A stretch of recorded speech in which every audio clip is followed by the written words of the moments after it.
Hello, welcome to farm food house. ഇന്നത്തെ നമ്മുടെ recipe എന്ന് പറയുന്നത് ഫലാഫലാണ്. ഫലാഫൽ എന്ന് പറയുന്നത് ഒരു അറേബ്യൻ സ്നാക്കാണ്. നമ്മുടെ പരിപ്പ് വടയുടെ ഒരു അറബിക് വെർഷനാണ് ഫലാഫൽ എന്ന് പറയുന്നത്. നമുക്ക് എങ്ങനെയാണ് ഫലാഫൽ ഉണ്ടാക്കണമെന്ന് നോക്കാം. ഫലാഫലിൻ്റെ മെയിൻ ഇൻഗ്രീഡിയൻ്റ് എന്ന് പറയുന്നത് ചന്ന ദാലാണ്. ഞാനിപ്പോൾ ഇവിടെ വെളുത്ത കടലയാണ് എടുത്തേക്കുന്നത്. ഞാനിതിന് ഒരു ഗ്ലാസ്സാണ് എടുത്തേക്കുന്നത്. ആ ഒരു ഗ്ലാസ് 8 മണിക്കൂർ വെള്ളത്തിലിട്ടിരുന്ന് അതിനെ നല്ലോണം വാർത്താണ് എടുത്തേക്കുന്നത്. ഒരു അരമണിക്കൂറോളം വാർത്തിട്ടാണ് ഞാനിത് എടുത്തേക്കുന്നത്. പിന്നെ മെയിനായിട്ട് വേണ്ടത് നമുക്ക് ഒരു സവാള ഞാൻ അരിഞ്ഞെടുത്തിട്ടുണ്ട്, ഒരു പിടി മല്ലിയില എടുത്ത്, ഒരു പിടി ഉണ്ട് എൻ്റെ കൈ നിറയെ ഉണ്ട് ഇത്. അപ്പോൾ ആ ഒരു പിടി മല്ലിയില ഞാൻ എടുത്തിട്ടുണ്ട്.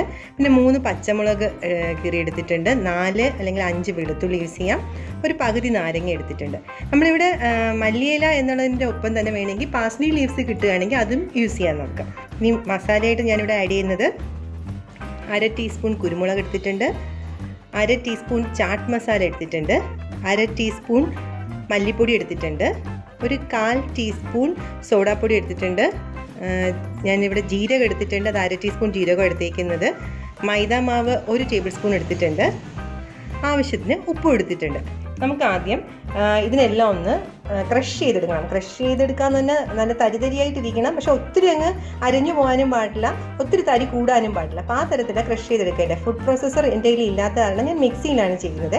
അപ്പോൾ ഞാനൊരു ജാർ എടുത്തിട്ടുണ്ട്. ആ ജാറിൽ ഞാൻ പകുതി ദാല ഇട്ടിട്ടുള്ളൂ, സന്നാദാല ഞാൻ പകുതി ഇട്ടിട്ടുള്ളൂ, ബാക്കി പകുതി മാറ്റി വെച്ചേക്കാണ്. കാരണം ഒന്നിച്ചിത് അരയാൻ ചാൻസ് ഇല്ല, അതുകൊണ്ടാണ് ഞാൻ പകുതി ഇട്ടേക്കുന്നത്. അതിനൊപ്പം തന്നെ ഞാൻ ഉള്ളി, പച്ചമുളക് അതെല്ലാം അങ്ങ് ആഡ് ചെയ്യുവാണ്. പച്ചമുളകും വെളുത്തുള്ളിയും ഞാൻ എൻ്റെ കൂട്ടത്തിൽ തന്നെ ആഡ് ചെയ്തു. മസാലയും കൂടെ നമുക്ക് ഇതിൻ്റെ കൂട്ടത്തിൽ തന്നെ ഇടാം. അതിൻ്റെ അവസാനം നമുക്ക് എല്ലാം കൂടെ ഒന്ന് നല്ലോണം മിക്സ് ചെയ്തെടുക്കാം. എല്ലാ മസാലകളും ഞാൻ ഇടുവാണേ. മല്ലിപ്പൊടി ഇട്ടു, ആദ്യം ഞാൻ ചാട്ട് മസാല ഇട്ടത്, കുരുമുളക് പൊടി, ജീരകം, ഉപ്പ് ഞാൻ ആഡ് ചെയ്തിട്ടില്ല. നമുക്കിതെല്ലാം ഒന്ന് നല്ലോണം ക്രഷ് ചെയ്തെടുത്തിട്ട് നമുക്ക് ഉപ്പ് ആഡ് ചെയ്യാം. പിന്നെ 2 പ്രാവശ്യം അരച്ചെടുത്ത് തന്നെ ഒരു ബോളിലെടുത്തിട്ടുണ്ട്. നമുക്കിതൊന്ന് മിക്സ് ചെയ്യാം. അപ്പോൾ ഞാനിപ്പോൾ ഇതിൽ തൊട്ട് നോക്കുമ്പോൾ ഇതാണ് ഇതിൻ്റെ പാകം. ഞാനിതിൽ തൊട്ട് നോക്കുമ്പോൾ ഇതിൽ വെള്ളത്തിൻ്റെ അംശമുണ്ട്. വെള്ളത്തിൻ്റെ അംശം ഉണ്ടെങ്കിൽ എനിക്കിത് ബോൾസ് ആയിട്ടോ അല്ലെങ്കിൽ എന്തെങ്കിലും ഒരു ഷേപ്പിലോട്ട് എടുക്കുമ്പോൾ എണ്ണയിലിട്ട് കഴിഞ്ഞതിന് ശേഷം അത് പൊട്ടിപ്പോകാൻ ചാൻസ് ഉണ്ട്. അപ്പോൾ അതുകൊണ്ട് തന്നെ ഞാൻ മൈദ ആഡ് ചെയ്യണം. മൈദയോ ബ്രെഡ് ക്രംസോ അല്ലെങ്കിൽ നിങ്ങൾക്ക് വീറ്റോ എന്താണോ വീട്ടിലുള്ളത് അതനുസരിച്ച് ആഡ് ചെയ്യാം. അപ്പോൾ ഞാൻ ഇത് ഓപ്ഷണലായിട്ട് വെച്ചേക്കുമായിരുന്നു. വെള്ളം കൂടി പോകണമെങ്കിൽ മാത്രം ആഡ് ചെയ്യാമെന്ന് വിചാരിച്ച് വെച്ചേക്കുമായിരുന്നു. അപ്പോൾ എനിക്കിപ്പോൾ എന്തായാലും ഇവിടെ വെള്ളം കൂടിപ്പോയിട്ടുണ്ട്. അപ്പോൾ അതുകൊണ്ട് തന്നെ ഞാനിവിടെ 1 സ്പൂൺ ഒന്ന് ആദ്യം ആഡ് ചെയ്യുവാണ്. നമ്മൾ നേരത്തെ സോഡ എടുത്ത് വെച്ചിരുന്നത് ഇതും ഓപ്ഷണലാണ്. അപ്പോൾ എനിക്ക് കാണിക്കാൻ വേണ്ടിയിട്ടായതുകൊണ്ട് മാത്രമാണ് ഞാനിത് ആഡ് ചെയ്യണത്. ഇതില്ലെങ്കിലും കുഴപ്പമില്ല. അപ്പോൾ അതും ആഡ് ചെയ്തു. ഒരു 1/2 ടീസ്പൂൺ ഞാൻ ഉപ്പ് ആഡ് ചെയ്യണം. നമുക്കെല്ലാം ഒന്ന് മിക്സ് ചെയ്തിട്ട് ഉപ്പ് ഒന്നുകൂടെ നോക്കാം. ഇപ്പം ഞാൻ നല്ലോണം മിക്സ് ചെയ്ത് വെച്ചിട്ടുണ്ട്. ഇതിനകത്ത് എനിക്ക് 1 സ്പൂൺ കൂടെ മൈദ മാവ് ആഡ് ചെയ്യേണ്ടി വന്നു. അപ്പോൾ ഇതാണ് അതിൻ്റെ ഒരു പാകം. ഈ ഒരു കൺസിസ്റ്റൻസിയിൽ അത് കറക്റ്റായിട്ട് വന്നു. ഇനി നമുക്കിത് നമുക്ക് ഇഷ്ടമുള്ള ഷേപ്പിൽ റെഡിയാക്കി എടുക്കാം. ബോൾസായിട്ട് വേണമെങ്കിൽ ഉരുട്ടിയെടുക്കാം. ബോളായിട്ട് ഉരുട്ടിയെടുക്കുമ്പോൾ നോക്കിയാൽ ആ ബോളിൻ്റെ ഷേപ്പിൽ കറക്റ്റായിട്ട് വരും. അതിങ്ങനെ ലൂസായി പോകത്തില്ല. ലൂസായി പോയിട്ടുണ്ടെങ്കിൽ നമ്മൾ മനസ്സിലാക്കണം, കുറച്ചുകൂടി മൈദാമാവോ അല്ലെങ്കിൽ ബ്രെഡ് ക്രംസോ കോൺഫ്ലോറോ അങ്ങനെ എന്തെങ്കിലും കൂടെ ആഡ് ചെയ്ത് ഈ ഒരു ഷേപ്പ് മെയിൻറ്റെയിൻ ചെയ്യാൻ പറ്റുന്ന രീതിയിലാക്കി എടുക്കണം. ഇല്ലെങ്കിൽ അത് എണ്ണയിലിടുമ്പോൾ പൊട്ടിപ്പോവും.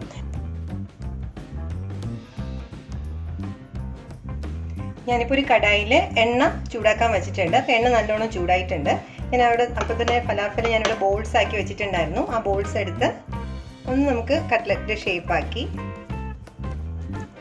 അതിലേക്ക് ഇടാം. അപ്പം ഞാൻ തീ കൂട്ടിയാണ് വെച്ചേക്കുന്നത്.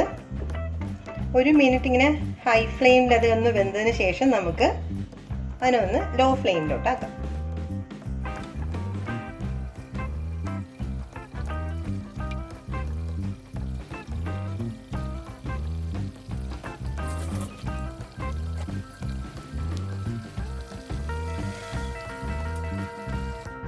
നോക്കി 1 മിനിറ്റ് നമ്മൾ ഹൈ ഫ്ലെയിമിലിട്ടിട്ട് ഇപ്പം ഇത് ഫ്രൈ ചെയ്തെടുത്തേക്കുന്നത്. ഇനി നമുക്കിതിൻ്റെ തീ എന്ന് പറയുന്നത് ലോ ടു മീഡിയം എന്നുള്ള റേഞ്ചിനിടയിലേക്ക് കൊണ്ടുവരാം. എന്നിട്ട് നമുക്കിതിൻ്റെ ബാക്കി ഫ്രൈ ചെയ്തെടുക്കാം. ഈ 1 മിനിറ്റ് ഇങ്ങനെ ഹൈ ഫ്ലെയിമിൽ ഫ്രൈ ചെയ്തപ്പോൾ തന്നെ അതിൻ്റെ ഷേപ്പ് നമുക്ക് കറക്റ്റായിട്ട് കിട്ടിയിട്ടുണ്ട്, പൊട്ടിപ്പോയിട്ടൊന്നും ഇല്ല. അപ്പോൾ നമുക്കിതിനി മറിച്ചിടാൻ പറ്റും. അപ്പോൾ നമ്മളിതെടുത്ത ടെക്സ്ചർ കറക്റ്റായിട്ടുള്ള ടെക്സ്ചറാണെന്ന് മനസ്സിലാക്കാം.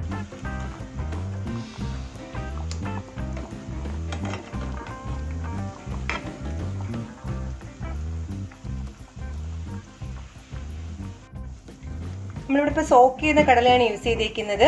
നമ്മൾ വേവിച്ചിട്ടുള്ള കടല അല്ല ഇട്ടേക്കുന്നത്. അപ്പോൾ അതുകൊണ്ട് തന്നെ കുറച്ച് ടൈം നമുക്കിത് അകത്തൊക്കെ ഒന്ന് വെന്ത് വരാനായിട്ട് വേണം. അതുകൊണ്ടാണ് ഞാൻ ലോ ടു മീഡിയം എന്നുള്ള ആ ഹീറ്റ് ഇതിന് കൊടുക്കാൻ പറഞ്ഞിരിക്കുന്നത്.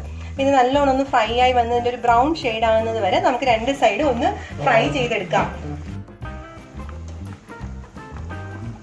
നമ്മുടെ ഫലാഫൽ റെഡിയായി വന്നിട്ടുണ്ട്. ഇതാണ് എൻ്റെ ഒരു ആ കളർ എന്ന് പറയുന്നത്, ലൈറ്റ് ബ്രൗൺ കളറായി വന്നിട്ടുണ്ട്. നമുക്കിതിനെ കോരി മാറ്റാം.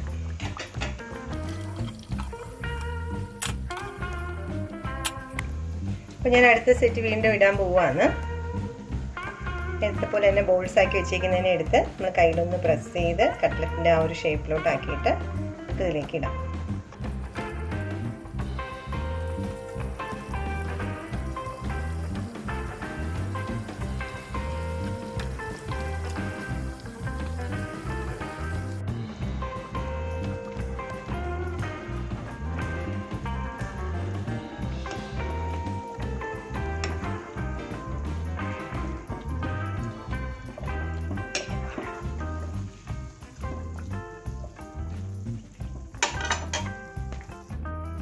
നമ്മുടെ ഫലാഫൽ റെഡി ആയിട്ടുണ്ട്. എല്ലാവരും ട്രൈ ചെയ്ത് നോക്കണം.